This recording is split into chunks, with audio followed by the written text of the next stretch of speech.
नमस्कार। समसामयिक विषयों पर आधारित कार्यक्रम विशेष में आपका स्वागत है। मैं हूं आपके साथ अमृता चौरसिया। अगर आपको सूरज की तरह चमकना है तो पहले सूरज होगा। विशेष में आज बात होगी उस चमकते सूरज की जिसके ओज, तेज और प्रकाश से पूरा भारत विश्व पटल पर दमक रहा है। बात करेंगे भारत रत्न पूर्व राष्ट्रपति एपीजे अब्दुल कलाम की। डॉक्टर अबुल पाकिर जैनुद्दीन अब्दुल कलाम एक ऐसे महापुरुष जिनका नाम सुनते ही भारतवासियों का दिलो दिमाग ऊर्जा से भर उठता है। उनका ओजस्वी और मुस्कुराहट भरा चेहरा हम सभी के जहन में हमेशा जिंदा है। कलाम साहब को याद करके हर भारतीय का सिर गर्व से उठ जाता है और हमें अपने जीवन की हर कठिनाई बहुत छोटी सी लगने लगती है, क्योंकि उन्होंने कहा था कि आप अपना भविष्य नहीं बदल सकते, पर आप अपनी आदतें बदल सकते हैं और निश्चित रूप से आपकी आदतें आपका भविष्य जरूर बदल देंगी। मिसाइल मैन कलाम साहब एक महान शिक्षाविद, वैज्ञानिक और आधुनिक भारत के पुरोधा थे। कलाम साहब के नेतृत्व में ही पहले स्वदेशी मिसाइल कार्यक्रम की शुरुआत हुई और देखते ही देखते उन्होंने स्वदेशी मिसाइलों की झड़ी लगा दी। कलाम साहब इतने सरल थे कि उनको पीपल्स प्रेसिडेंट कहा जाता था। कलाम साहब ने सादगी, मितव्ययिता और ईमानदारी की कई अनुकरणीय मिसालें छोड़ी हैं। देश में उनका योगदान इतना विशाल है कि उन्हें शब्दों में पिरोना कठिन है। शिक्षा के प्रति उनका अथाह प्रेम था कि वो जीवन भर शिक्षा अर्जित करते रहे और अपने ज्ञान को सबके बीच बांटते रहे। वैज्ञानिक के रूप में हो या देश के राष्ट्रपति के तौर पर, युवाओं और समाज के बीच वो हमेशा शिक्षा के प्रचार प्रसार में लगे रहे। शिक्षा से उनका लगाव ही था कि अपने अंतिम समय में भी वो बच्चों को शिक्षा ही दे रहे थे। उनकी प्रेरणा, उनके विचार और उनके द्वारा दी गई शिक्षा आज भी हमारे और आपके बीच में जिंदा है। June 2013. An incredible wave, might be 100 feet.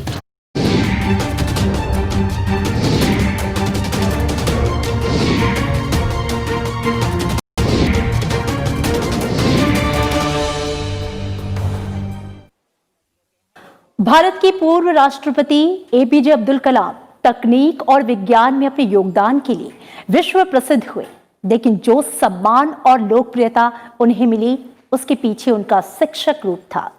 शिक्षा को सत्य की खोज मानने वाले कलाम सर को अपने छात्र सबसे प्रिय थे। उनकी बातें छात्रों के दिल और दिमाग पर एक अमिट छाप छोड़ जाती थी। आज भी उनके विचार छात्रों को सबसे ज्यादा प्रेरित करते हैं।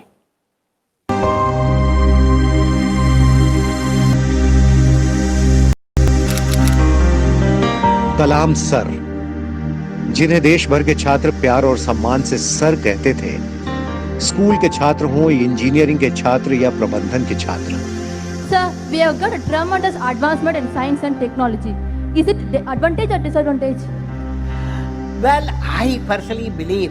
इनके सवालों को सुनकर पूर्व राष्ट्रपति एपीजे अब्दुल कलाम की आंखों में एक चमक आ जाती थी। बच्चों सी मासूम मुस्कुराहट बिखेरते कलाम सर हर सवाल का जवाब देते और जवाब के साथ एक नई सीख भी। How much time it takes sun takes to go around the galaxy? How much time it takes? 200 million years. Okay?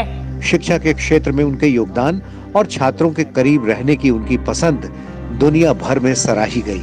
Knowledge is equal to creativity plus righteousness plus courage. So knowledge comes from courage. Okay? APJ Abdul Kalam ने एक वैज्ञानिक के तौर पर missile रक्षा कार्यक्रम से देश को गौरवान्वित किया, लेकिन अपने काम के साथ साथ वो शिक्षक के तौर पर भी हमेशा सक्रिय रहे। पूर्व राष्ट्रपति कलाम का कहना था कि बच्चों को बचपन में दी गई शिक्षा ही उनके सारे जीवन का आधार बन जाती है। खुद का उदाहरण देते हुए उन्होंने कहा था कि बचपन से ही वो अपने गुरु अय्यर जी से इतने प्रभावित थे कि वो उनकी ही तरह एक शिक्षक बनना चाहते थे। एक बार उन्होंने कहा था कि 7 साल के लिए कोई बच्चा मेरी निगरानी में रह जाए, फिर कोई भी उसे बदल नहीं सकता। एक शिक्षक के तौर पर उन्होंने करोड़ों आंखों को बड़े सपने देखने के लिए प्रेरित किया।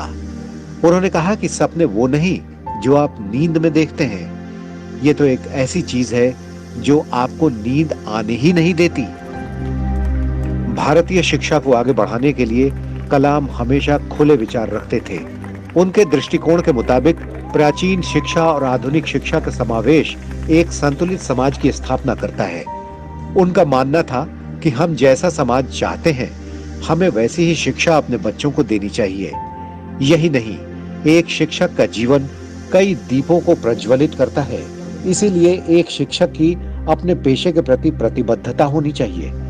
ग्रामीण क्षेत्र के बच्चों को मिलने वाली शिक्षा की गुणवत्ता को लेकर भी उन्होंने चिंता जाहिर की।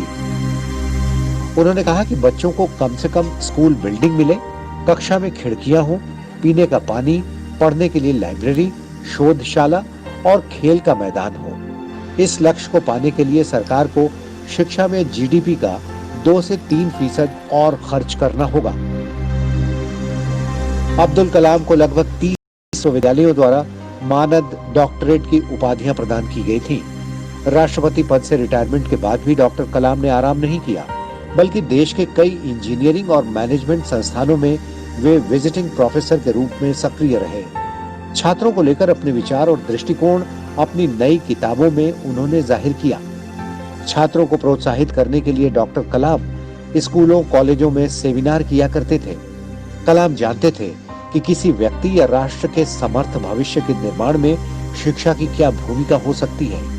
उनके पास भविष्य का एक स्पष्ट खाका था, जिसे उन्होंने अपनी पुस्तक India 2020 a vision for the new millennium में प्रस्तुत किया। इंडिया 2020 बुक में ही उन्होंने लिखा कि भारत को वर्ष 2020 तक एक विकसित देश और नॉलेज सुपर पावर बनना होगा। कलाम सर वो शिक्षक थे जिन्होंने अपने जीवन के बेहतरीन पल छात्रों के साथ बिताए। शिक्षा के प्रति उनका समर्पण जीवन के अंतिम पल तक देखने को मिला। 27 जुलाई 2015 को पूर्व राष्ट्रपति शिलांग गए थे। शिलांग के IIM के एक कार्यक्रम के दौरान वो छात्रों को लेक्चर दे रहे थे, तभी लड़खड़ाकर गिर पड़े। उन्हें अस्पताल ले जाया गया, जहां उन्होंने अंतिम सांसें ली। अपने जीवन के अंतिम पल में भी कलाम सर अपने प्रिय छात्रों के बीच ही थे। कलाम सर, आप हमेशा याद आएंगे और हम सबको प्रेरित करते रहेंगे। Bureau report, Rajya Sabha TV. Bharat को मिसाइल और परमाणु शक्ति संपन्न बनाने वाले पूर्व राष्ट्रपति और भारत रत्न से सम्मानित डॉक्टर APJ अब्दुल कलाम जितने महान वैज्ञानिक थे, उतना ही विराट व्यक्तित्व के धनी थे। उनके मन में हमेशा भारत को विकसित राष्ट्र बनाने का सपना पलता था।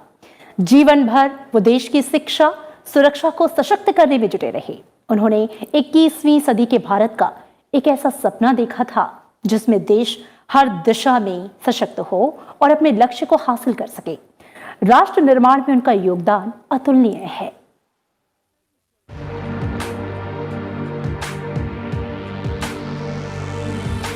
सच्चे मायने में राष्ट्र पुरुष, मार्गदर्शक, एक महान वैज्ञानिक, दार्शनिक, सच्चा देशभक्त और ना जाने कितनी उपाधियों से सम्मानित डॉक्टर APJ अब्दुल कलाम सही मायनों में भारत रत्न थे और सबसे बढ़कर एक अच्छे इंसान, जिन्होंने जमीन से जुड़े रहकर जनता के राष्ट्रपति के रूप में लोगों के दिलों में अपनी खास जगह बनाई। एक ऐसा इंसान जो बच्चों, युवाओं और बुजुर्गों सभी के बीच लोकप्रिय थे।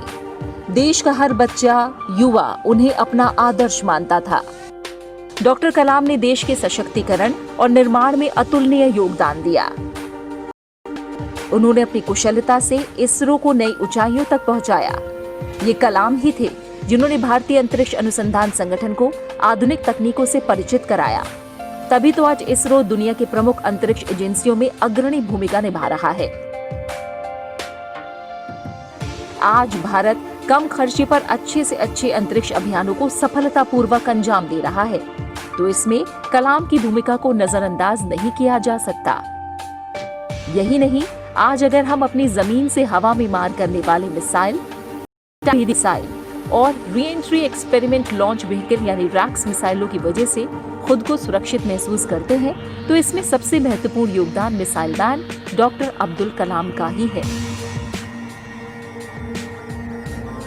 1962 में भारतीय अंतरिक्ष अनुसंधान संगठन से जुड़ने के बाद डॉक्टर कलाम अपनी कड़ी मेहनत, सूझबूझ और आसमान छू लेने वाली लगन और सपनों से सफलतापूर्वक कई उपग्रह प्रक्षेपण परियोजनाओं में महत्वपूर्ण भूमिका निभाई।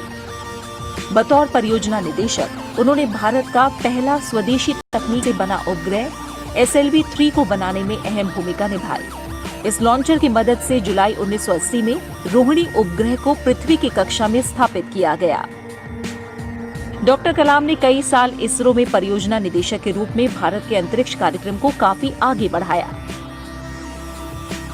देश में मिसाइल निर्माण और मिसाइल कार्यक्रम में डॉक्टर अब्दुल कलाम की भूमिका बेहद ही महत्वपूर्ण है। भारत के रक्षा अनुसंधान और विकास संगठन यानी DRDO के मिसाइल कार्यक्रम के वो अगुवा रहे। उनकी अगुवाई में ही अग्नि और पृथ्वी जैसी स्वदेशी तकनीक से बनी मिसाइलें तैयार हुई। डॉक्टर अब्दुल कलाम ने ही 1980 के दशक में integrated guided missile development programme को डिजाइन किया, जिसकी मदद से पृथ्वी, अग्नि, त्रिशूल, आकाश, नाग समेत कई ताकतवर मिसाइलें बनी। देश की पहली मिसाइल पृथ्वी डॉक्टर कलाम की देखरेख में ही बनी थी। इन मिसाइलों की सफलता ने डॉक्टर APJ अब्दुल कलाम को मिसाइल मैन के नाम से लोकप्रिय बना दिया। यही नहीं, डॉक्टर कलाम की देखरेख में ही भारत ने 1998 में पोखरण में अपना दूसरा सफल परमाणु परीक्षण किया और परमाणु शक्ति से संपन्न राष्ट्रों की सूची में भारत शामिल हुआ। डॉक्टर कलाम ने देश में मिसाइलों का निर्माण करके भारत की सुरक्षा को नए आयाम दिए। आज कोई भी देश भारत को आंख दिखाने से पहले 10 बार सोचता है, तो इसके पीछे डॉक्टर कलाम की मेहनत का बड़ा योगदान है। ये डॉक्टर कलाम की दृढ़ इच्छा शक्ति ही थी जिसने अत्याधुनिक रक्षा तकनीक की भारत की चाह को साकार किया। चाहे परमाणु हथियार हो, देश का अंतरिक्ष कार्यक्रम हो, बैलिस्टिक मिसाइल परियोजना या लड़ाकू विमान परियोजना, सभी में उनके अतुलनीय योगदान ने उनके नाम को हर भारतीय की जुबां पर ला दिया और उन्हें देश का हीरो बना दिया। Bureau report, Rajya Sabha TV. जनता के राष्ट्रपति के नाम